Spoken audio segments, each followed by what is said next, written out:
Welcome. Brittany and I are hanging out in the clinic today, and we have been working on our Sensory Bootcamp that's coming up.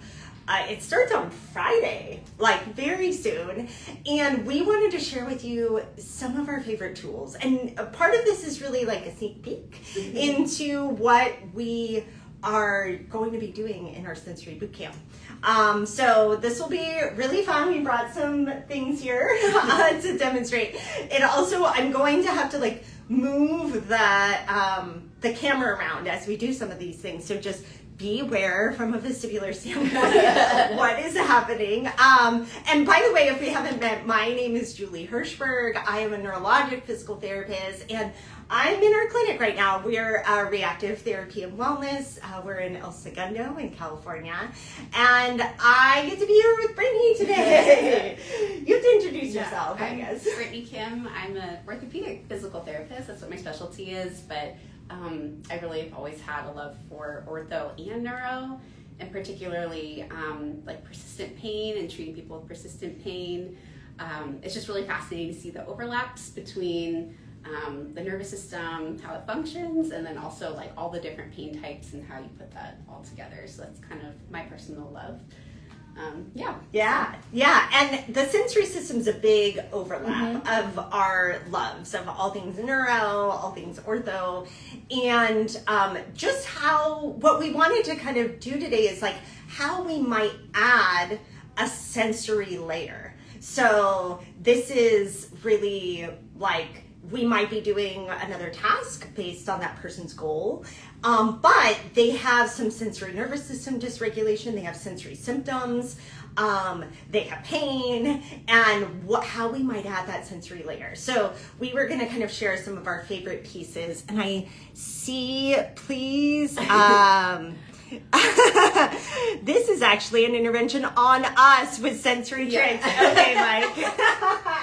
Yes, and we're going to also be doing these things on ourselves. So bear with us here. And also, by the way, we are not affiliated with any companies for anything. So we're not pushing specific products, just sharing some of our favorites.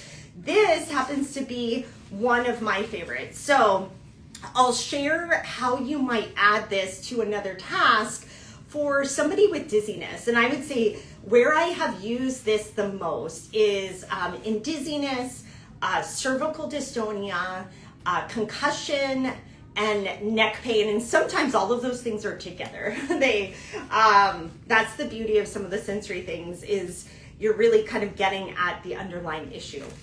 So this is a weighted head band, I guess I would say. This particular one's called the Halo Rejuvenator. Very aspirational of a name. And it's Velcro. It has several sizes. I have a very big head. It fits me like a crown, maybe, which automatically has me feeling a little better. Yeah. It's like I'm wearing a crown. But I wouldn't just use this to be like, okay, well now how does your head feel? Where I've typically used this a lot more is if we're actually working on a task where that person maybe experiences increased symptoms. So with dizziness, and what I see a lot in dizziness and post-concussion, that might be a visual task. So we might add, and this would be an example of re-weighting from a sensory standpoint. So potentially the person post-concussion or post-dizziness onset has been heavily weighting their visual system, and we want to upregulate their sensory system. And oftentimes we do this with extrasensory input. This is a really nice extrasensory input. By the way, it's got these like little beans in here. It actually also feels very nice. Very, very lightweight. I want to say it's probably like 1/4 pound. I like the lighter, the better, but it really depends on a person. So here we might actually work on a task. So I'll give you an example of I'm going to move you here, so come with me, of a visually demanding task for a lot of people post-concussion. I'm going to hop on my treadmill here. So there it is. And once we this might be a really demanding task for a person to do because of the visual, right? We get a lot of bouncing on the treadmill. So I'm just going to turn on my treadmill and almost fall off of it for you here. And we might do a task while we're on here and look for the change in symptoms adding the weight. So that would be a simple way where normally we might just be working on the treadmill, we might be working on a visual task, and even working on a person's exercise tolerance, but we could add this sensory layer. So that is one of my favorites. So I'm going to bring us back here from my treadmill. And actually, I might start using this because that felt really good to me. And let's pass it to Brittany here. I was just going to comment that, I think, the treadmill and, think about, Buffalo concussion testing. Yeah. And if you're trying to, understand why someone having difficulty with exertion and thinking about things like, is it the, weighting of all the sensory input, is that really the challenging piece for that person? And then using objective data like your Buffalo testing, maybe it changes because they're able to actually process that information a little bit more clearly. So there's lots of ways you can make it even less about do you feel better too, which is important, that's really important, but it's sometimes we want to hold on to a number that gives us some I would add, typically we're measuring heart rate and heart rate variability. Sometimes we add a sensory piece, heart rate variability starts going up. And then we're okay, this is one of the missing pieces. So that is a very great addition. I'm going to pull out the classic laser. I should have seen this earlier trying to set up over here. I know. Our coordination and our own body awareness is really challenged by this. Yeah. So I'm going to pull the classic laser. And if you're here and you're a therapist, I'd love to maybe hear from you, how are you using the laser in the clinic? And is it just because the classic is JPE testing, cervicogenic dizziness, things like that. But I did want to kind of show you a way that, especially in the pain world, and we're thinking about people who might have altered sensory processing from the standpoint of they don't really know where their body is in space because their brain is changing because of the long-standing pain, and we might test something like kinesthetic awareness.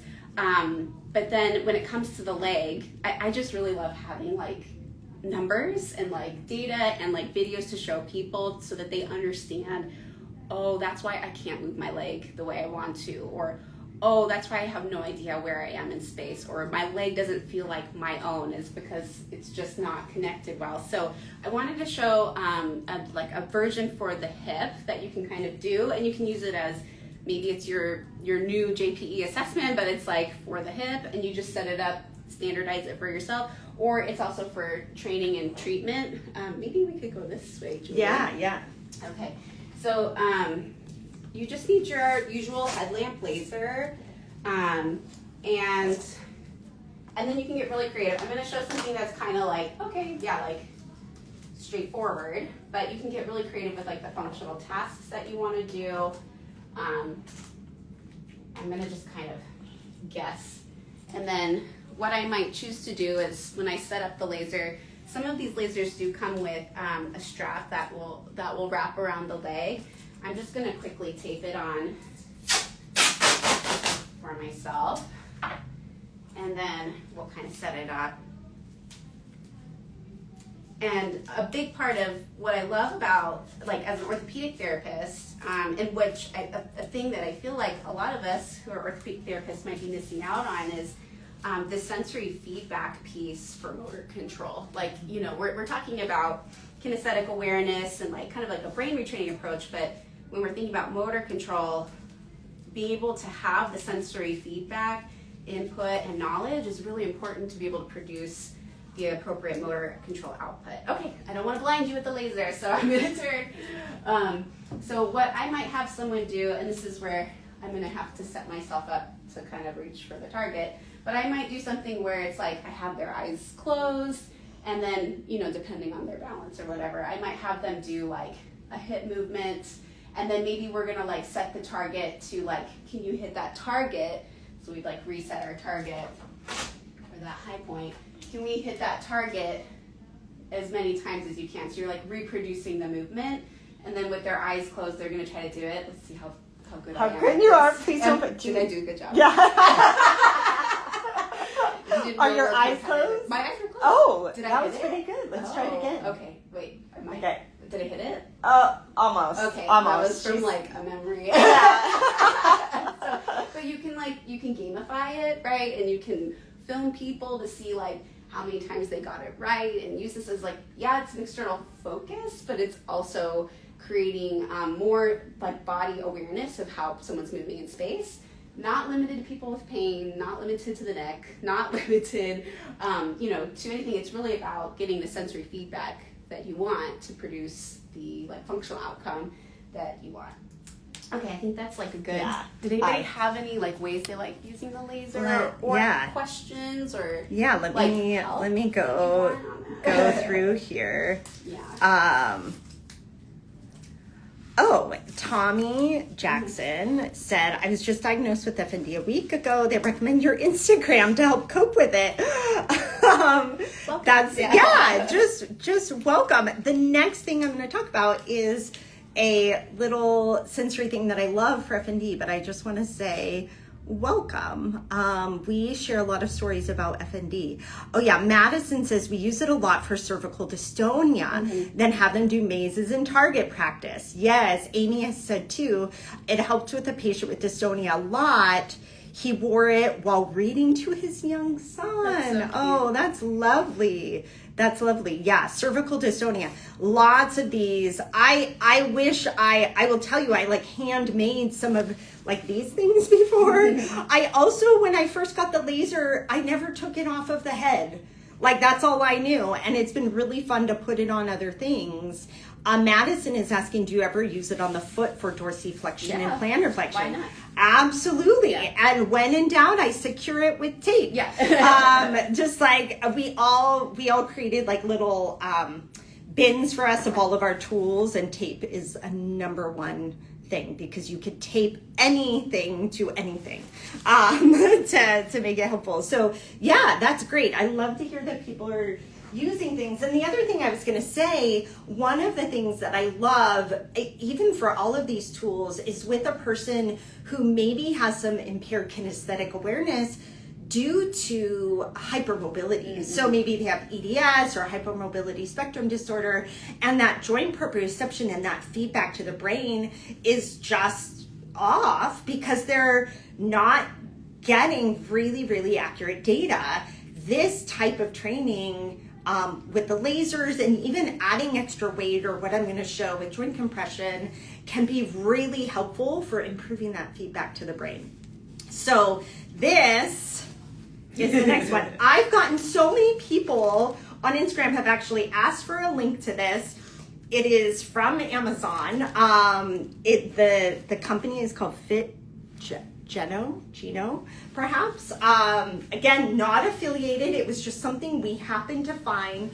But what I love about this is, we've used this a lot in F&D, but oftentimes people have coexisting conditions of dysautonomia or hypermobility, but particularly maybe not getting a good sense of where their trunk is in space.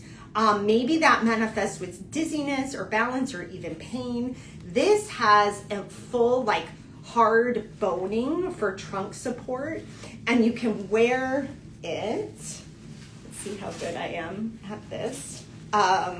You can wear it so that you have both the abdominal support, so it acts as an abdominal brace. So this is really helpful, not just from a sensory standpoint, but from a blood flow return standpoint. So if somebody has orthostatic hypotension or POTS, but boy, am I getting a lot of sensory feedback from this. So you get both the abdominal piece, and then the straps are actually adjustable so that you can get some feedback at the trunk.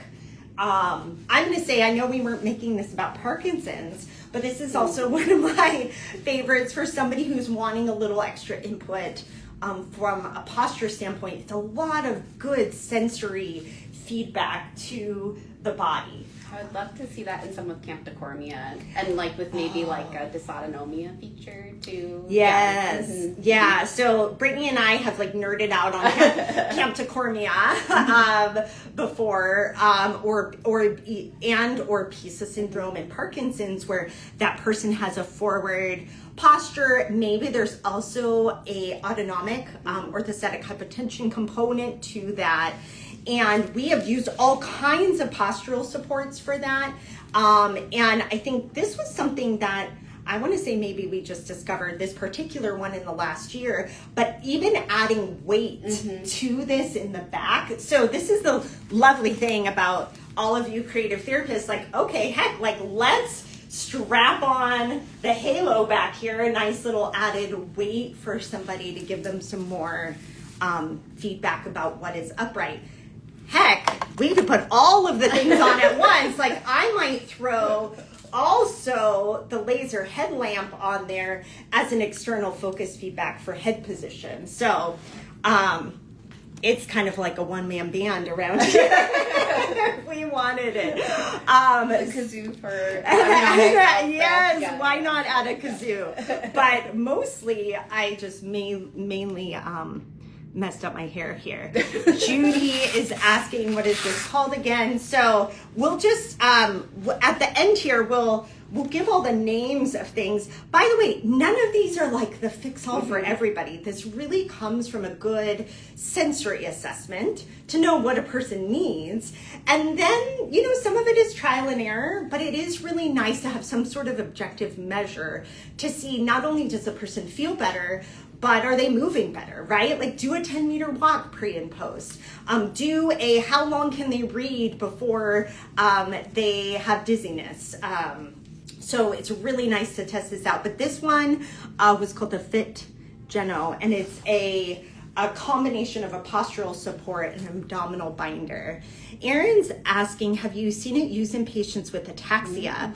I will say I've used similar things in ataxia as well. Trina is saying, Ava has been helping me with my FND.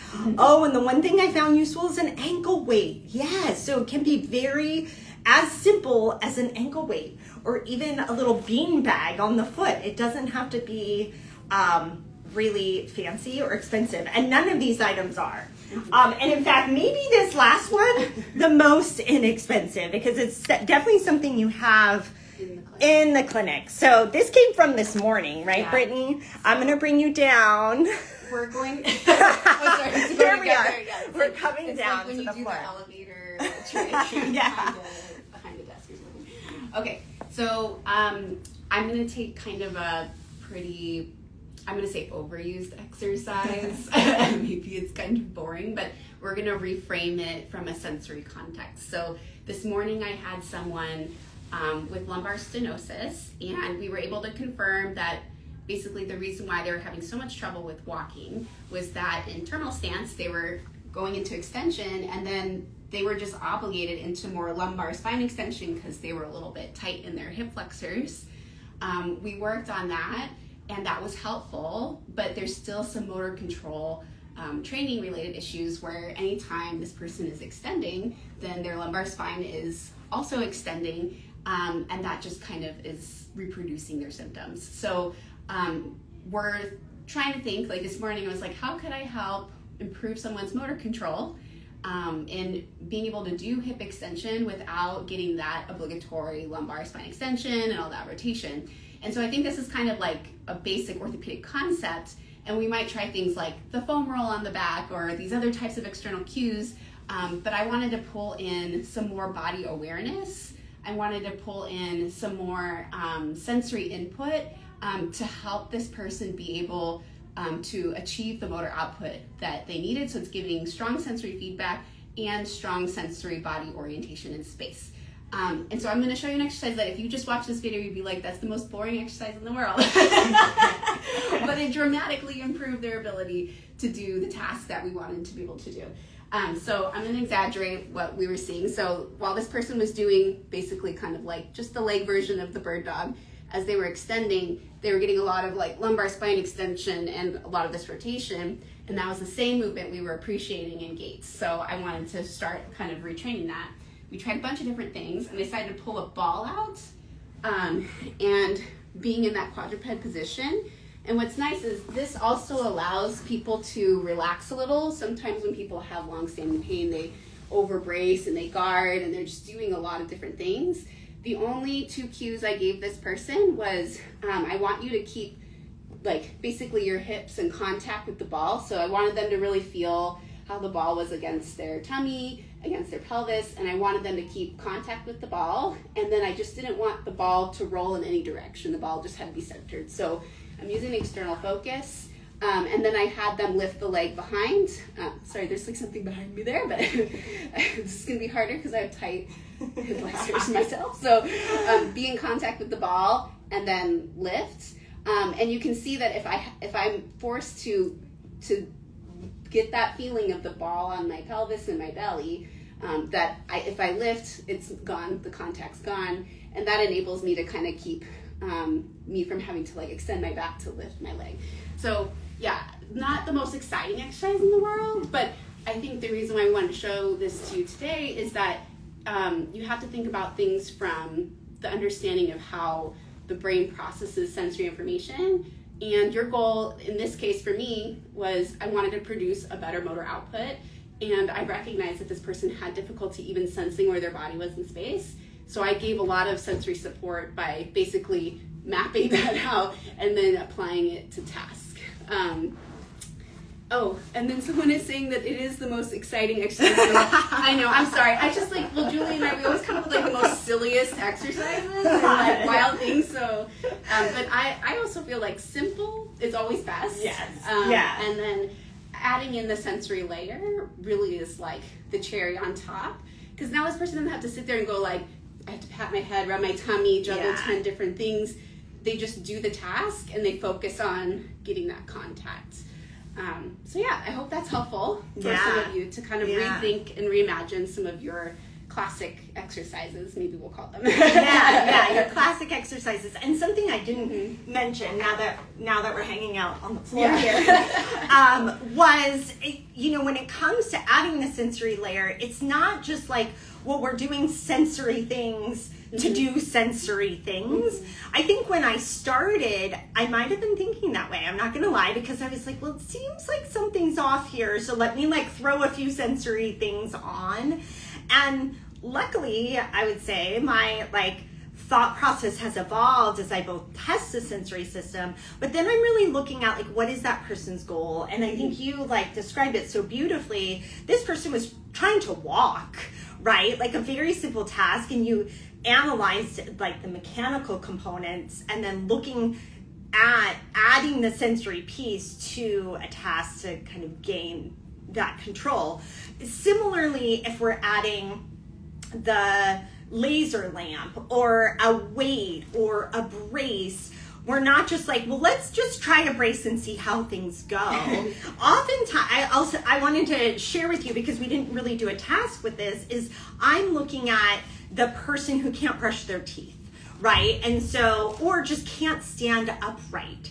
And so can I add a sensory layer also that has some compression to help them stand upright and get some blood flow to the brain? Can I add that piece to the task to help them reach their goal? And I think that is a very important part is, I didn't learn sensory treatments really in school.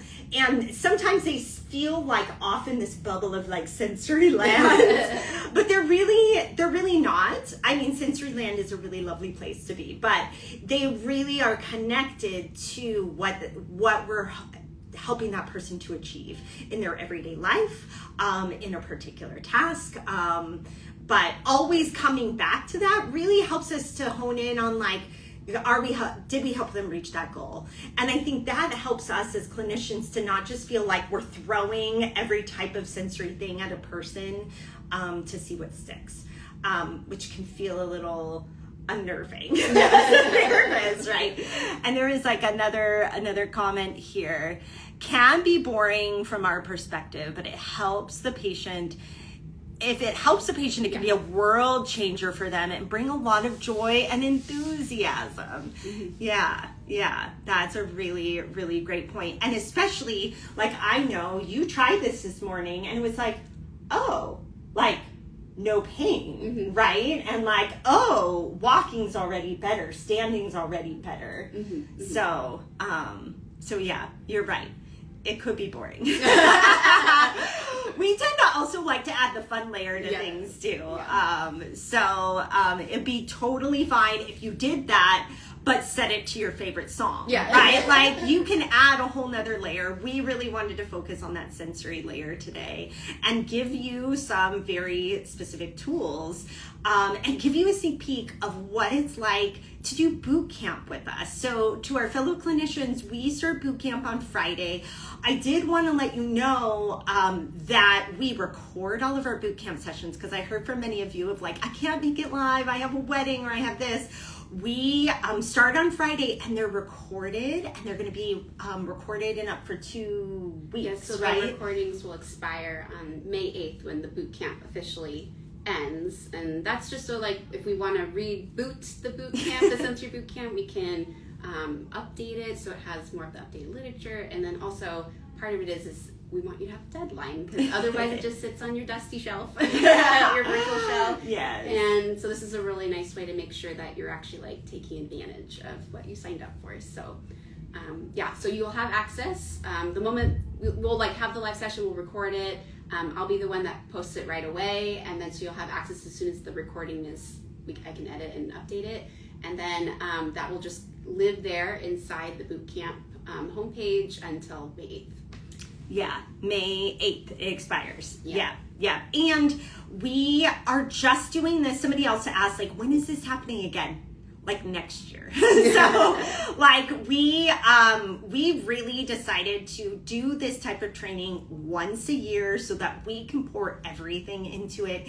It goes alongside us opening our Brain Bites community to clinicians. So we run the boot camp so we can really show you all this is what we do all year long. And if you are a clinician like us and would like a whole year of mentoring and training, we open up our doors to Brain Bites. We only open them once a year, and that happens this spring. And so we're just kind of giving you the heads up. We run boot camp, we open our doors to Brain Bites, then we close them, and then we like hang out and party all year long, doing all the kind of stuff like this. But in boot camp, we're gonna actually have a day totally dedicated to sensory weighting, a day totally dedicated to sensory processing and regulation. We get to do that with our amazing OT, Malia, as well as our psychology team. So we're really lucky to have that. And then we have a deeper dive experience as well for our clinicians that want to go in and really do labs with us, where we're going to practice stuff like this. We're going to do a sensory weighting, a sensory processing, and an interoception. And case discussions. And case discussions. Like, you bring your cases, and you've got a team to problem solve them together. So that's all a part of boot camp. We go live online with you, and then we're also in a community. So we're in a private community. In that community, I'm doing this. That means you are typing and sending your cases, sharing your questions. I know I personally get a lot of questions every week on our Instagram. This is a way to have private access to our entire team, but also to clinicians all over the world who are like you, like doing this complex stuff every day and wanting to kind of get a little messy and creative and try things out in a really safe environment. That's what we do in boot camp. That's also what we do in Brain Bites all year long. So yeah, we wanted to give you a sneak peek so that you could see what's coming your way. Get in there, sign up by Friday, right? Because we kick off on Friday. Yeah, so sign up by Friday because we already have our first training going on Friday afternoon. It's at 5. That was in 4. Thank you. It's at 4 o'clock. That was another question that people had asked. What times are the trainings?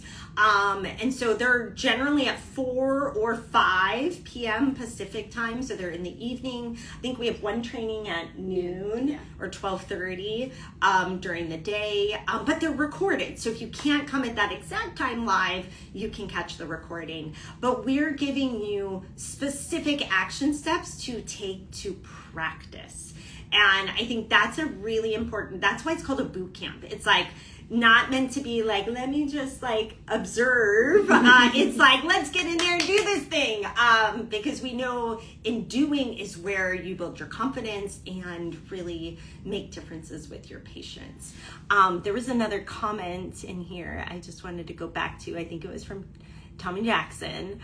Oh my gosh, he's working with Dr. Alan Wu, who is the best. He says, Dr. Alan Wu has been great. He recommended to watch some of your stuff to see what I can do. Awesome. It's been hard to find people that understand that F&D is a real thing. And Tommy, thank you for sharing that, because I think that is a really big reason why we train clinicians, because we want people like you to have really easy access to people that understand things like F&D and can readily apply treatment that can get you some results immediately. And so, Tommy, I'm rooting for you and rooting for your next physical therapist that you find who went to boot camp with us and is really helping you on your journey. So that is exactly why we're doing it. Anything else, Brittany? Well, after this, I'm going to update our website to include that. We'll have the recordings extended. So great. Then if you have questions, the website will be updated very soon. And then if you need to know the schedule, like you're I learn best if I show up live kind of person, it is on the website, like the entire schedule. So if you're someone who likes to plan in advance, it's on there. And if you have any other questions, there's a whole frequently asked questions section, but you can also email us at our education email, which is education@, and it's re-activept.com, reactivept.com. Yeah, perfect. So thank you so much for coming to our little fun session today. It was really fun to put this together with Brittany. And if you are a person with F&D, like Tommy said, or EDS and POTS, or CRPS, dizziness, like concussion, all of these things that we're talking about in boot camp, send your clinical team to our boot camp. It is geared towards clinicians. We do a lot of other things that are geared towards people with conditions, and we have a whole slew of services and free resources for people with some of these complex conditions as well. You can check out our website at Reactive PT. We'll send out this video as well as resources with our newsletter every week as well. But also just thanks for showing up and being part of this kind of quirky session with us today. This is the real us, just so you know. And we can't wait to see you in boot camp. So we hope to see you there, and have a really great rest of your day. Bye.